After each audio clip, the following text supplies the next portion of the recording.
शरणागत को रोज एक प्रार्थना करनी चाहिए, कई बार।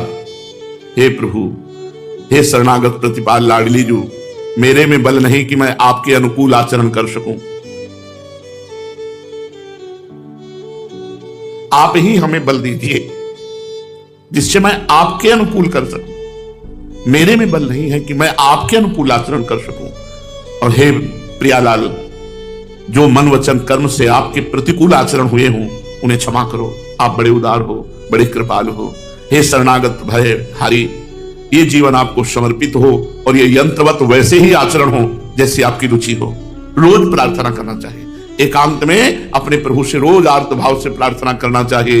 हे प्रियालाल, मेरे में सामर्थ्य नहीं कि मैं आपके अनुकूल आचरण करूं। हे प्रियालाल, आप मुझे सामर्थ्य प्रदान करें कि मैं आपकी इच्छा के अनुसार, शास्त्राज्ञा के अनुसार आचरण करूं। हे प्रियालाल, हमारे द्वारा जो मन वचन कर्म से प्रतिकूल आचरण हुए, हे परम उदार कृपालु, आप क्षमा कीजिए। हे शरणागत भक्त भयहारी, हे प्रभु, आप मुझे स्वीकार कर लीजिए, मैं जैसा हूं। आप बुद्धि लड़खड़ा के अगर चरणों में न गिर जाए तो कहना। दो चार बार भक्त भयहारी प्रभु हैं।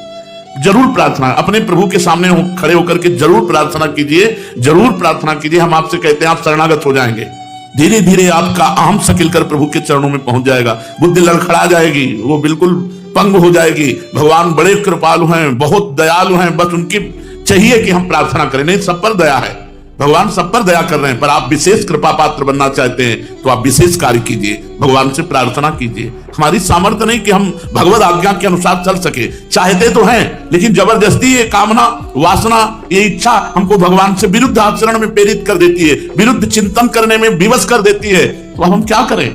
हम प्रार्थना करें, भगवान को पुकारें और उनसे बल प्राप्त करें।